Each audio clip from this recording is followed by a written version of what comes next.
अस्सलाम वालेकुम dear students, I am your science teacher और आज हम अपने लेसन को आगे लेंगे। जैसा कि आप सबको पता है कि हमने जो लेसन उठाया है वो है वाटर, और जो हमारे अगर बुक के पेज नंबर की बात करें वो है 176 पे। ये हमारा लेसन नंबर 3 है और हमारे टर्म सेकंड में एक लेसन है। ओके, तो आज हम अपना टॉपिक स्टार्ट करेंगे। हमारा जो आज का टॉपिक है वो है सिंकिंग एंड फ्लोटिंग। मीन्स ये दो टर्म्स जो है इनको हम देखेंगे कि सिंक क्या होता है और फ्लोट करना क्या होता है। सिंक होता है डूबना, फ्लोट होता है पानी के ऊपर ही रहना, नीचे नहीं जाना, मतलब तैरना ए टाइप ऑफ। ठीक है, तो इसके लिए हम ये पढ़ेंगे। पहले मैं इसकी रीडिंग कर लेती हूँ। Take a beaker and fill about 2/3 of it with water. Drop an iron nail in it. The iron nail sinks in water and settles down at the bottom of the beaker. The material which sinks in water is heavier than water. So we can say that iron is a material which is heavier than water. अब इस paragraph में ये क्या बोलता है? ये बोलता है कि आप एक बीकर लो। बीकर क्या होता है? वो ये होता है, ठीक है। ये वाले डायग्राम आप देखोगे, ये बोलता है कि हमें एक बीकर लेना है और इसको मतलब इतना पानी भर देना है, ठीक है। 2/3 हिस्सा इसका हमें पानी से भर देना है। फिर उसके बाद हमें एक नेल लेना है। पिक्चर की ओर देखोगे बेटा, एक नेल लेना है और उस नेल को हमें इसी पानी में डाल देना है। जब हम डाल देते हैं तो हम क्या देखते हैं? हम देखते हैं जो नेल है वो ऊपर नहीं रहता पानी के, वो बॉटम ऑफ द बीकर चला जाता है, ठीक है। जब वो बॉटम ऑफ द बीकर चला जाता है, इसका ये मतलब होता है कि जो ये मटेरियल है, जो ये नेल है, वो डूब जाता है पानी में। और वो क्यों डूब जाता है? क्योंकि वो होता है वाटर से हैवी। जो भी चीज़ वाटर से भारी होगी, हैवी होता है भारी, जो भी चीज़ वाटर से भारी होगी वो डूब जाएगी और bottom of the beaker, bottom of the किसी भी कंटेनर के चले जाएगी। तो हम कह सकते हैं जो कि आयरन है ये एक ऐसा मटेरियल है जो क्या है? हैवियर देन वाटर, मीन्स ये वाटर से भारी है, ठीक है। उसके बाद दूसरा पैरा आप देखोगे, नज़र रखोगे आप बुक की ओर। Now take another beaker and fill about 2/3 of it with water. Drop a small piece of wood in it. You find that the piece of wood starts floating on it. It does not sink in the water. The material which floats on the water is lighter. Is lighter than water. So we can say that the wood is a material which is lighter than water. Materials heavier भी बाद में देख लेते हैं, पहले हम ये देख लेते हैं। अब हमें फिर से बीकर लेना है। नीचे वाला बीकर आप देखोगे, फिर से बीकर होता है एक गिलास जैसा ही, लेकिन ये बोरोसिल गिलास होता है। हम कह सकते हैं ये एक ऐसा गिलास होता है जिसको टूटने फूटने का कम ही खतरा रहता है और एक गिलास का बना होता है, इस शेप का होता है, ठीक है। स्कूल खुले होते तो मैं आपको लैब में दिखा देती, फिलहाल आप पिक्चर पे ही देख लो। अब हमें दूसरा क्या देखना है कि हमें ये बीकर लेना है, इसको भी फिर से 2/3 हमें पानी से भर देना है। इसके बाद हमें लकड़ी का छोटा सा एक पीस लेना है और उसको इसमें डाल देना है। हम क्या देखते हैं कि जो ही हमने इसको डाला ये पानी के नीचे नहीं जाता, बल्कि ये वाटर पे फ्लोट करता है, वाटर पे ऊपर तैरता है, ठीक है। ये नीचे नहीं जाता। इसका क्या मतलब? इसका ये मतलब कि जो वुड है ये लाइटर देन वाटर है और ये डूबता नहीं है। अगर हैवियर होता तो नीचे चला जाता, लेकिन ये लाइटर है तो उसके इस वजह से ये ऊपर ही रहता है। तो हम कह सकते हैं जो वुड है ये एक ऐसा मटेरियल है जो लाइटर देन वाटर है। ऊपर हमने नेल देखा जो हैवियर देन वाटर है, वो डूब गया। वुड देखा जो लाइटर देन वाटर है, वो ऊपर ही तैरने लगा। फाइन। तो उसके बाद पेज नंबर 181 पे आप देखोगे, वहाँ पे लिखा है ऊपर मटेरियल्स हैवियर देन वाटर। कौन कौन सी ऐसी चीज़ें जो भारी है पानी से? एक तो आयरन, आयरन कोई भी आप देख लो, आयरन की चीज़ें मतलब आयरन रॉड्स, आयरन का गेट बना होता है, ग्रिल्स होती है। जब हम सीढ़ियों के मतलब सीढ़ियों पे देखते हैं वहाँ पे भी ग्रिल्स होती है। कॉपर होता है, एल्युमिनियम होता है, स्टोन होता है, चॉक होता है। उसके बाद ऐसे मटेरियल्स जो लाइटर देन वाटर होते हैं, उसमें हमारा वुड आता है, प्लास्टिक आता है, आइस आता है, ऑयल आता है और कैरोसिन आता है, ठीक है। उसके बाद है MCQs। Tick the correct answer, which liquid is called a universal solvent, alcohol, water और जूस। इन तीनों में से कौन सा ऐसा लिक्विड है जिसको हम बोल सकते हैं कि वो यूनिवर्सल सॉल्वेंट है? तो कौन सा है, कल ही हमने देख लिया था, तो कौन है? वाटर। वेरी गुड, आप वाटर को टिक करेंगे। उसके बाद है दूसरा, which factor makes a solute to dissolve faster in water? Cooling, standing, stirring। तो कौन सा है? स्टायरिंग। Very good. उसके बाद हम आगे देखेंगे प्यूरिफिकेशन ऑफ वाटर, मीन्स हम पानी जो आता है वो गंदा आता है, तो हमें चाहिए कि उसको हम साफ़ करें, और उसके साफ़ करने के तरीके क्या है वो हम देख लेते हैं। We must purify the dirty water before using it. There are many methods to purify it. Let us discuss some of these methods.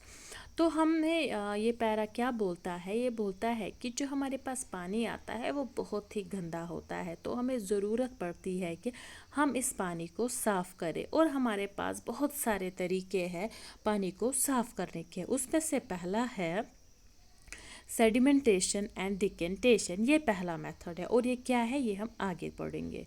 In this method dirty water is allowed to stand undisturbed in a container for some time. The heavy insoluble impurities settle down at the bottom of the container. This layer of impurities is called sediment. When the impurities settle down, clear water is left above the layer of impurities. This process is called sedimentation. We can improve the rate of sedimentation by adding chemicals like alum. This is known as loading. After sedimentation, the clear water is poured gently into a separate container without disturbing the sediment of impurities. This is called decantation. देखो, ये diagram आप देखोगे, fine. तो sedimentation और decantation कैसा method है? ये एक ऐसा मेथड है जिसमें देखो ऊपर जो है ना सेडिमेंटेशन जिस बीकर को लिखा है, इसको आप देखो। ये एक ऐसा मेथड है जिसमें हम गंदा पानी लेते हैं, कोई भी टैप वाटर लेते हैं, और उसको एक बीकर में डाल देंगे, ठीक है। उसको ऐसे ही स्टैंड रखेंगे, उसके साथ कोई चीज़ हम नहीं करेंगे, कुछ भी नहीं करेंगे, उसको ऐसे ही रखेंगे अनडिस्टर्ब, विदाउट आवर डिस्टर्बेंस। उसको ऐसे ही हम छोड़ देंगे कुछ टाइम के लिए, मानो 1-2 घंटा, ठीक है। उसके बाद जब हम आते हैं तो हम क्या देखते हैं? हम देखते हैं कि जो हैवी इनसॉल्युबल इम्प्योरिटीज़ क्या होती है? इनसॉल्युबल होती है ऐसी चीज़ें जो वाटर में डिज़ोल्व नहीं होती, अगर होती तो सॉल्युबल होती, जैसा हमने कल देखा, ठीक है। तो हैवी जो इनसॉल्युबल इम्प्योरिटीज़ होती है वो सेटल डाउन हो जाती है बॉटम में इसके, ठीक है। और जो ये लेयर बॉटम में सेटल डाउन हो जाती है इसको हम सेडिमेंट बोलते हैं। डायग्राम देखोगे आप ऊपर पिक्चर, इस पे दिखा रहा है कि सेडिमेंट क्या है, ठीक है।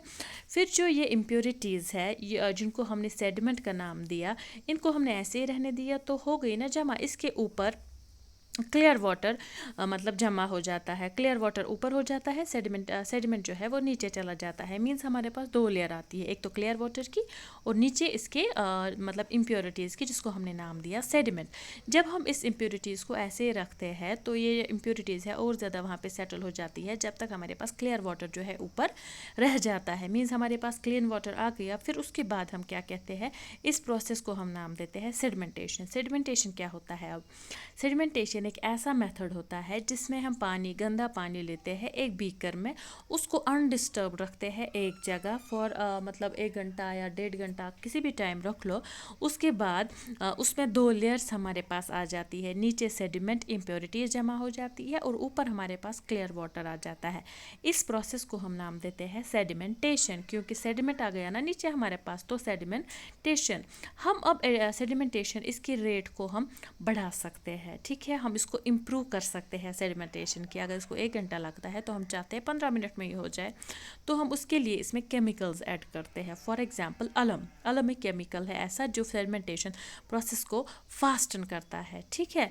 तो अगर हम अलम का यूज़ करते हैं सेडिमेंटेशन को इम्प्रूव करने के लिए, तो उस प्रोसेस को हम फिर बोलते हैं क्या? लोडिंग, ठीक है। उसके बाद है filtration. Filtration. This method is used to separate water from insoluble impurities like sand by using a filter paper to filter a mixture. अच्छा, पहले इतना बता देती हूँ। ये जो मेथड है फिल्ट्रेशन का, डायग्राम देखोगे आप, ये वाली नीचे वाली, ठीक है। तो फिल्ट्रेशन एक ऐसा मेथड होता है जिसमें हम वाटर को ही प्यूरिफाई करते हैं, वाटर को ही क्लीन करते हैं, और ऐसा वाटर क्लीन करते हैं जिसमें इनसॉल्युबल इम्प्योरिटीज़ हो, लाइक सैंड हो या कोई भी हो। लेकिन क्या इस्तेमाल करते हैं हम? फिल्टर पेपर, ठीक है। वो कैसे करते हैं हम देखेंगे आगे। To filter a mixture of water and sand, make a cone of filter paper and keep it inside a funnel. The mixture is poured into the funnel. The sand does not pass through the filter paper and remains on it. This is called the residue. The clear water comes out of the filter paper and is collected in the beaker below the funnel. This is called filtrate. This method of purifying water is called filtration. अब इसके लिए आप ये diagram देखोगी, ठीक है। हमने फिर से एक बीकर में, जो ऊपर वाला बीकर है जो ये पोर कर रहा है, जिसको लिखा है mixture of water and sand, ठीक है, तीसरी वाली डायग्राम जिसको नीचे फिल्ट्रेशन लिखा है, ये वाली आप देखोगे। अब ये जो है mixture of water and sand, इसको हम एक ग्लास में लेते हैं, ठीक है। फिर हमारे पास ये फनल आप देखो किसको बोलते हैं, ये कौन शेप्ड होती है, ग्लास की होती है या प्लास्टिक की भी हो सकती है। आपने घर पे देखी होगी, इसका इस्तेमाल होता है प्लास्टिक फनल हमारे घर पे होती है। आपने देखा होगा, अगर आपके पास स्टोव्स वगैरह है तो वहाँ पे इसका यूज़ होता है।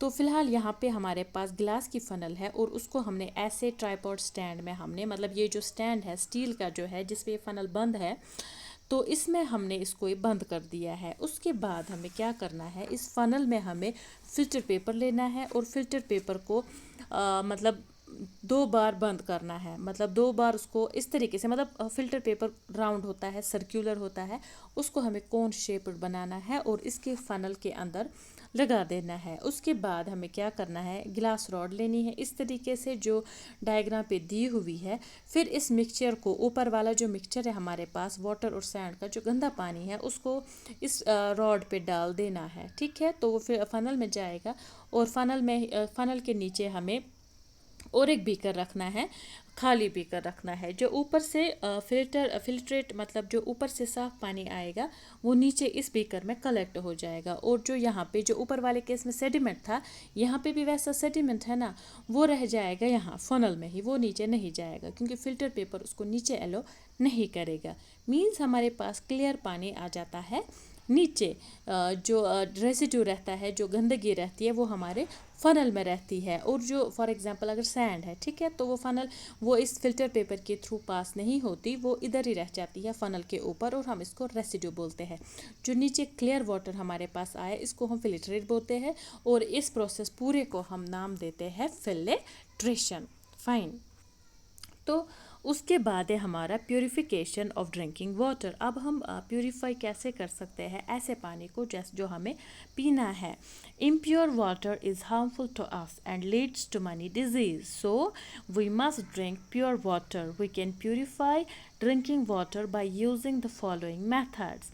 अब जो हमारे पास पानी आता है, नल का ही आप देख लो, वो गंदा पानी होता है, वो डायरेक्टली आप कंज्यूम मत किया करो, ठीक है। तो अगर हम उसको कंज्यूम ना करें डायरेक्ट, तो हम कैसे पिए? पानी तो हमें पीना है, तो हम कैसे पिए? तो जो आगे 3 मेथड्स है, ये है कि हम कर सकते हैं ताकि हमारा जो पानी है वो साफ़ हो जाए। पहला है boiling. Boiling of water for 10 minutes kills germs present in it and makes the water pure. It is the simplest way to purify water. Boiling एक ऐसा सिंपल सा मेथड है जो आमतौर हमारे घर पे यूज़ होता है, मेरे घर में भी यूज़ होता है, कि एक बड़ा सा पतीली ले लो, उसमें पानी भर दो, उसको फिर हीट कर दो, बॉईल करो। जब उसमें मतलब बॉईल हो गया, वो 1 बॉईल हो गया, 2 बॉईल हो गया, उसके बाद उसको नीचे कर दो, स्टैंड बाय रख दो, फिर उसको मतलब कंज्यूम कर लो, ठीक है। सिंपलेस्ट वे है पानी पीने का, लेकिन ठंडा करके पीना है। उसके बाद दूसरा है chlorination. Addition of chlorine tablets in water kills germs and makes water pure.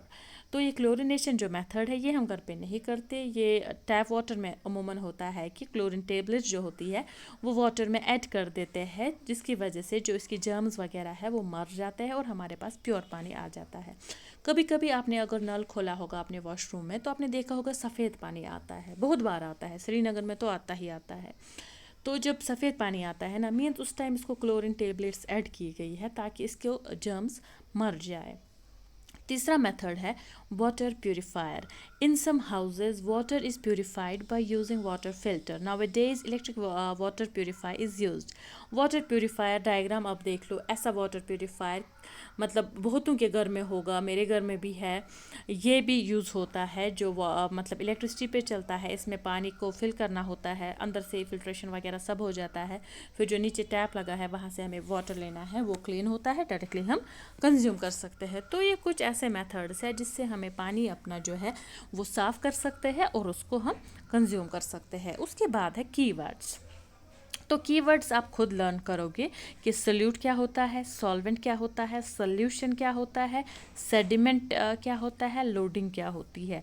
उसके बाद है पॉइंट्स टू रिमेंबर, ये भी आप पढ़ लोगे खुद ही. तो इसके साथ हमारा जो ये लेसन है ये आज कंप्लीट होता है. तो आज आप क्या करोगे, आप फुल लेसन की रीडिंग करोगे. अगर कहीं पे आपको कोई बात ऐसी है कि कोई पैरा, कोई वर्ड कुछ भी समझ नहीं आया है तो आप मुझे व्हाट्सएप पे टेक्स्ट कर सकते हो, तो मैं आपको वो बता दूंगी.